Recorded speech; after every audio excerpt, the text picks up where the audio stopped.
Assalamualaikum warahmatullahi wabarakatuh.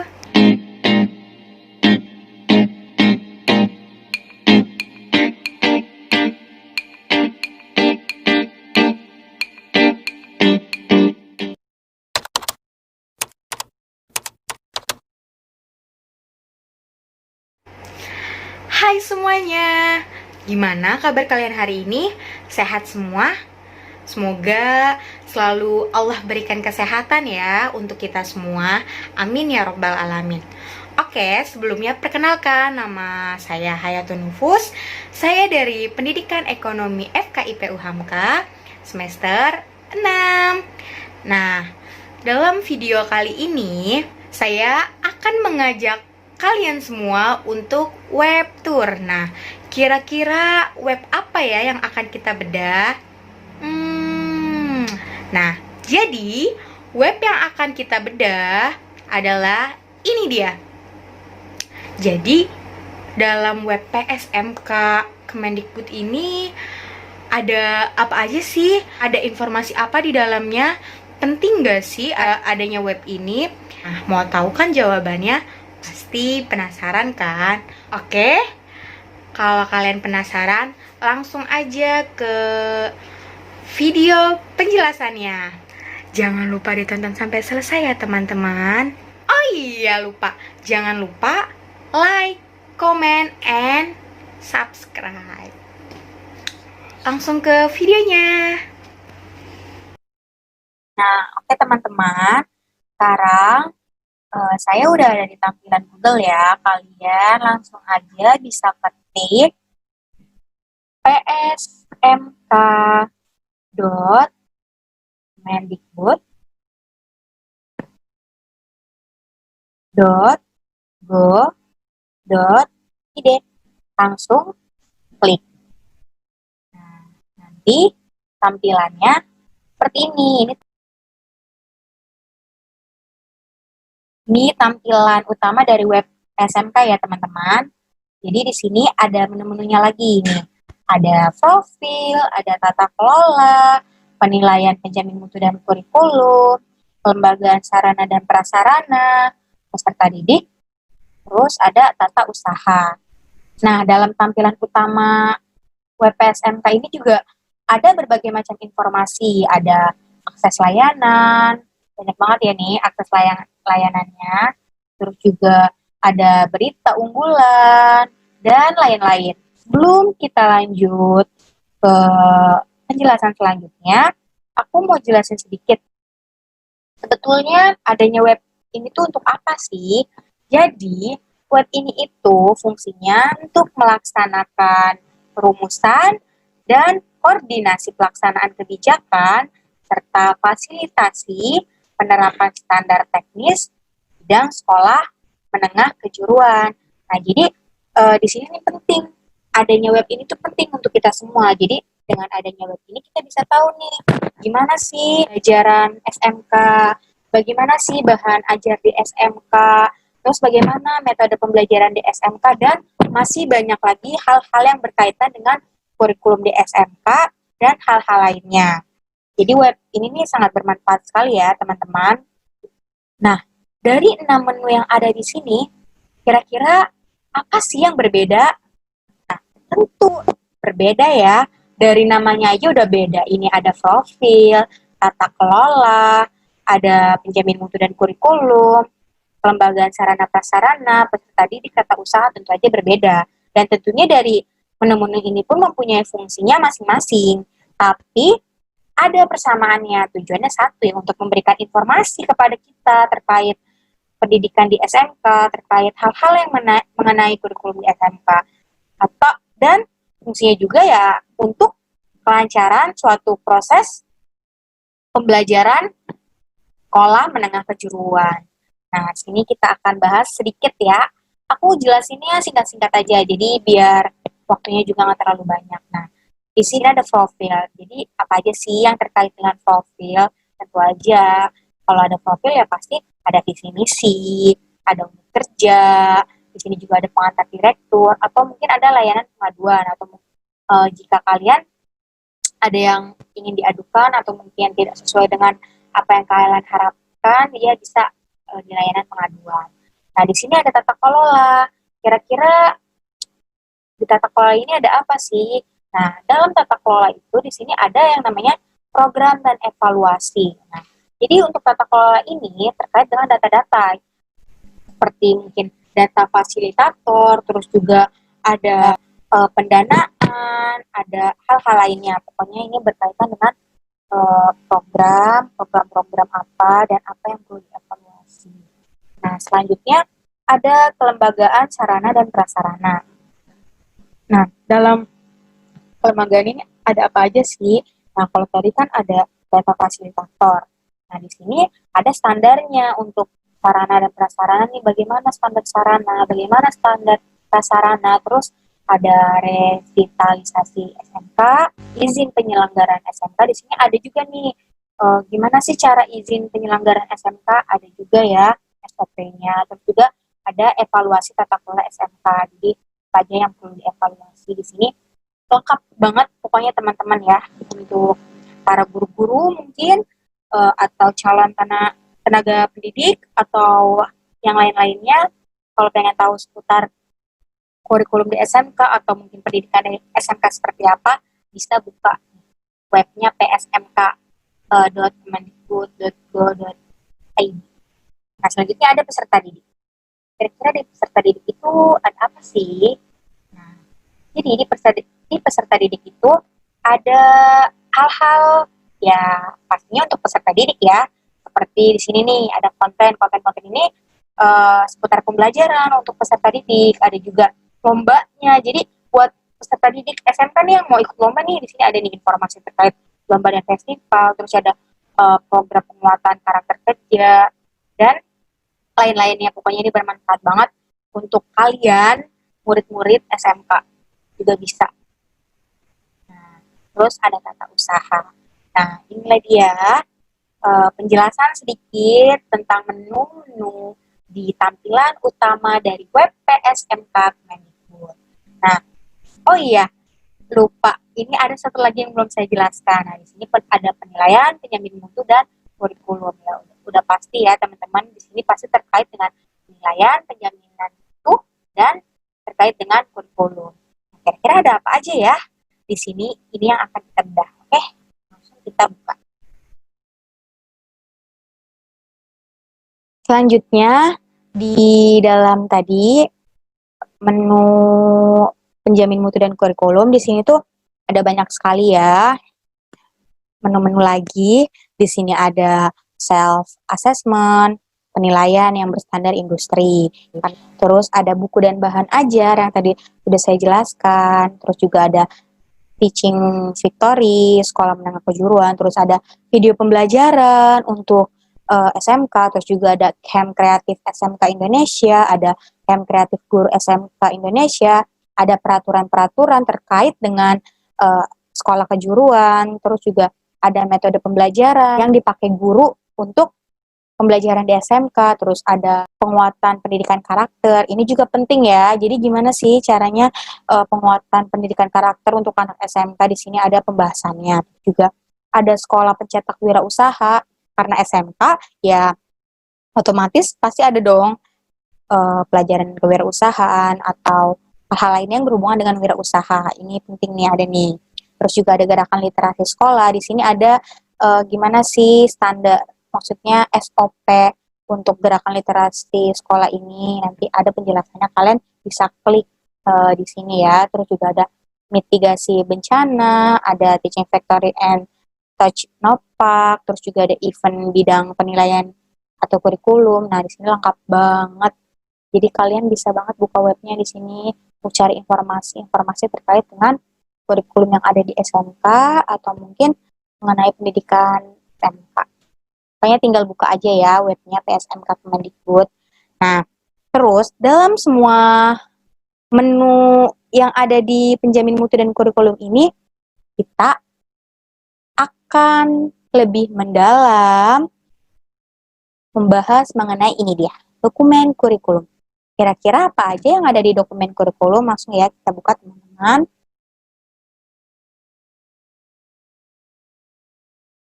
Nah, Ini dia tampilannya dari menu dokumen kurikulum SMK. Dalam dokumen kurikulum SMK juga ada menu-menunya lagi nih. Ada dokumen pembelajaran, dokumen penilaian, peraturan-peraturan, sosialisasi kurikulum. Nah, kira-kira ini nih apa hubungannya ya sama sama dokumen kurikulum? Ya, saling berhubungan ya, terkait antara satu dan yang lainnya, dan ini berhubungannya dengan kurikulum. Kayak misalnya pembelajaran, otomatis ya pembelajaran apa yang berhubungan dengan kurikulum SMK gitu. Terus juga ada penilaian, otomatis gimana cara penilaian di SMK, otomatis kan pasti beda dong sama yang di SMA. Terus juga ada peraturan-peraturan dalam kurikulum di SMK itu seperti apa, terus sosialisasi kurikulum. Nah, semua berkaitan satu sama lain. Dan tentunya tujuannya sama, yaitu capai tujuannya pelaksanaan pembelajaran di SMK. Nah, terus bedanya apa? Ya otomatis dalam setiap menu ini pasti punya perbedaan dong. Mulai dari namanya aja sudah berbeda, apalagi fungsinya kan. Seperti pembelajaran ya untuk pembelajaran. Kayak misalnya pembelajaran apa sih yang akan diajarkan di SMK. Terus ada penilaian, terus bagaimana cara penilaiannya, otomatis berbeda dong sama dengan pembelajaran. Terus peraturan-peraturan ya jelas berbeda ya teman-teman. Lanjut, nah dalam dokumen pembelajaran, oke di sini kita akan bahas dulu dokumen pembelajaran. Di sini ada spektrum keahlian SMK atau MAK, terus juga ada struktur kurikulum SMK atau MAK, ada KI dan KD SMA atau MAK, dan ini sesuai dengan peraturan Perdirjen Dikdesmen. Terus juga ada pelatihan dan pendampingan implementasi kurikulum 2013 di SMK. Nah, di sini tuh banyak banget nih pelatihan dan pendampingannya. Kalian bisa langsung download kalau pengen tahu seperti apa, misalnya nih kayak gini nih, penyusunan proposal USBN gimana sih materinya, caranya. Nah, kalian bisa banget langsung download aja ya. Nah, di sini saya akan bahas sedikit nih tentang spektrum dan struktur. Kira-kira apa sih perbedaan spektrum dan struktur?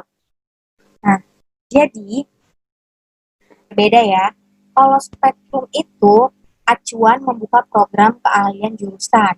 Nah, sedangkan struktur itu acuan dalam penyelenggaraan pembelajaran. Nah, jadi kalau spektrum itu kayak misalnya nih, seluruh Indonesia menggunakan spektrum, dan tapi spektrum ini disesuaikan dengan kebutuhan dari sekolahnya tersebut. Kayak misalnya ada sekolah ingin membuka jurusan.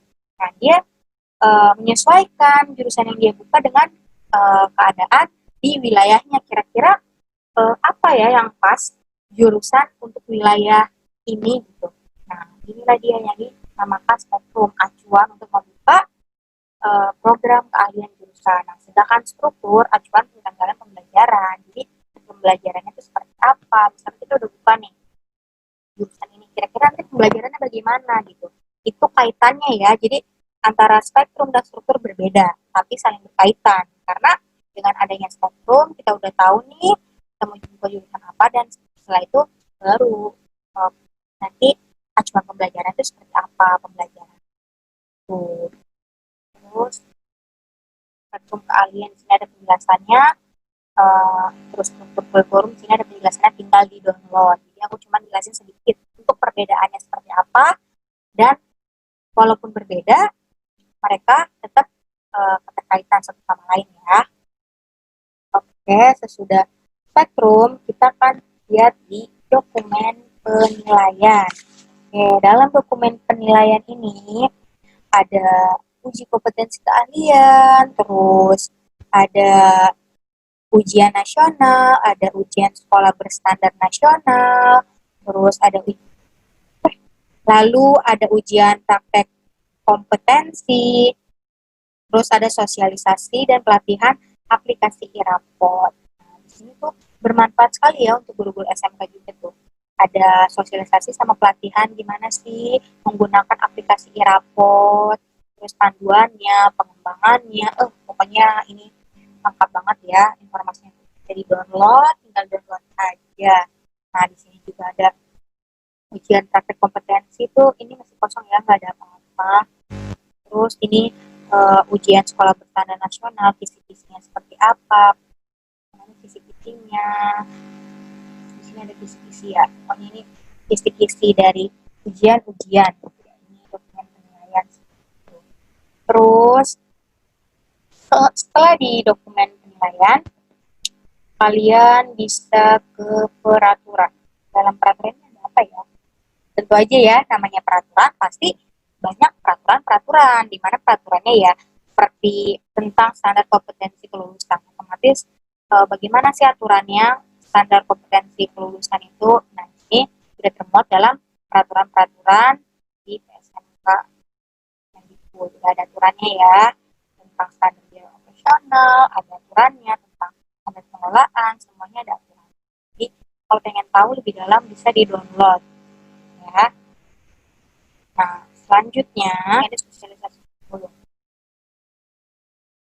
Nah, isinya apa nih kira-kira? Wah, isinya video. Ini tuh tentang sosialisasi spektrum dan sosialisasi kurikulum. Nah, ini yang tadi saya jelaskan sedikit. Nah, kalian pengen tahu lebih dalam, kalian bisa juga nih tonton videonya. Ya, oke, itu isinya. Oh iya, dan dalam dokumen pembelajaran, kalau misalnya kalian mau tahu lebih dalam, ada juga nih, kalian pengen tahu nih, gimana sih perkembangan kurikulum di SMK? Coba dokumen pembelajaran, terus ke yang paling bawah, pelatihan dan pendampingan implementasi kurikulum 2013 SMK.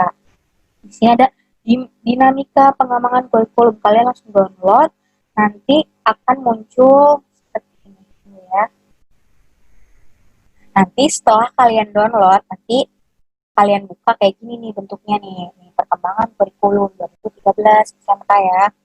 Di sini banyak sih perkembangan kurikulum 2013. Di sini banyak penjelasannya. Bisa baca sampai selesai ya. Nah, teman-teman, berbicara mengenai kurikulum, aku mau ngajak kalian diskusi sedikit mengenai RPP terbaru edaran menteri. Di mana dalam edaran menteri nomor 14 tahun 2019, nah, di situ kan ada 4 kebijakan. Nah, pertama, mengenai merdeka belajar. Kedua, mengenai ujian nasional, di mana pada tahun 2020 adalah ujian nasional terakhir, dan pada tahun 2021 ujian nasional diganti dengan asesmen. Terus, dan ketiga, mengenai penerimaan peserta didik baru dengan sistem zonasi, di mana pada jalur prestasi itu hanya 30% dan sisanya menggunakan sistem zonasi. Terus, dan yang keempat itu mengenai RPP, di mana RPP ini yang sebelumnya memiliki 13 komponen. Nah, pada edaran menteri nomor 14 2019 ini menggunakan 3 komponen saja. Di mana pada edaran Kemendikbud nomor 14 tahun 2019, komponennya itu ada 3. Pertama, tujuan pembelajaran. Kedua, langkah-langkah kegiatan pembelajaran. Ketiga, penilaian. Nah, sedangkan pada komponen RPP menurut Permendikbud nomor 22 tahun 2016 tentang standar proses itu ada 13. Yang pertama ada identitas sekolah, identitas mata pelajaran atau tema, terus ketiga ada kelas atau semester, keempat ada materi pokok, kelima ada alokasi waktu, keenam ada tujuan pembelajaran, ketujuh ada kompetensi dasar dan indikator pencapaian kompetensi, kedelapan ada materi pembelajaran, kesembilan ada metode pembelajaran, 10 media pembelajaran, 11 sumber pembelajaran, 12 langkah-langkah pembelajaran, 13 penilaian hasil pembelajaran. Nah, sebetulnya dari 13 komponen ini bukannya diganti menjadi 3, tetapi 13 komponen ini dipadatkan menjadi 3 komponen, di mana pada bagian identitas sekolah, identitas mata pelajaran, kelas semester, materi pokok, dan alokasi waktu, 5 komponen tersebut dipadatkan menjadi 1, yaitu sebagai identitas sekolah. Karena sebuah RPP itu harus ada identitasnya. Jadi kalau misalnya dalam RPP nggak ada identitasnya, nggak bisa disebut sebagai RPP, karena kita juga membutuhkan identitas gitu dalam RPP. Ini tuh RPP-nya dari sekolah mana gitu. Nah terus kedua itu ada tujuan pembelajaran. Nah, dalam tujuan pembelajaran ini dipadatkan dari RPP yang 13 komponen. Jadi dari tujuan pembelajaran, kompetensi dasar, materi pembelajaran.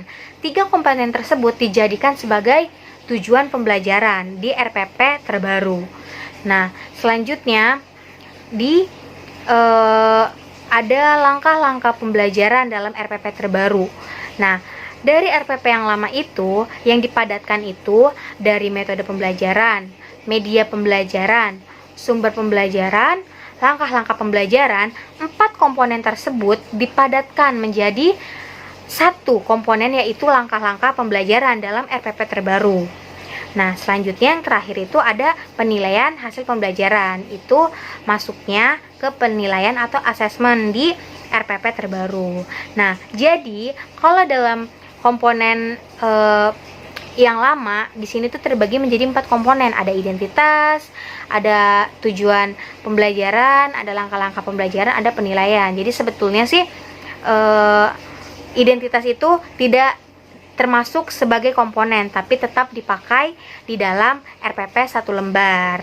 Nah, lalu apakah RPP yang kita buat itu harus benar-benar 1 lembar yang harus kita gunakan? Jadi, RPP dalam edaran Menteri nomor 14 tahun 2019 kan menggunakan RPP 1 lembar. Tapi sebetulnya kita atau guru tidak benar-benar menggunakan 1 lembar itu. Jadi tidak dipaksakan pembuatan RPP itu jadinya 1 lembar atau enggak, tergantung dari kepadatan materinya. Kalau misalnya materinya padat, bisa jadi lebih dari 1 lembar. Tapi kalau memang materinya tidak terlalu padat, bisa jadi hanya 1 lembar aja. Jadi sebetulnya RPP 1 lembar itu tidak dipaksakan betul-betul menjadi 1 lembar. Jadi tergantung dari kepadatan materinya, seperti itu. Nah, gimana nih teman-teman diskusi tentang RPP terbaru 1 lembar? Ada yang punya pendapat sendiri, atau mungkin ada masukan dari teman-teman dari apa yang saya jelaskan, atau mungkin ada kesalahan atau kekurangan? Silakan teman-teman kasih tanggapannya di kolom komentar ya. Oke, baiklah teman-teman, itulah paparan dari saya mengenai tadi bedah web PSMK Kemendikbud dan diskusi mengenai RPP terbaru 1 lembar edaran Menteri nomor 14 tahun 2019. Nah, semoga apa yang saya sampaikan bermanfaat untuk kita semua dan tentunya untuk diri saya sendiri. Kurang lebihnya mohon maaf. Sekian dari saya. Wassalamualaikum warahmatullahi wabarakatuh. Dah, sampai ketemu lagi di diskusi-diskusi selanjutnya bersama Hayatun Nufus. Dadah.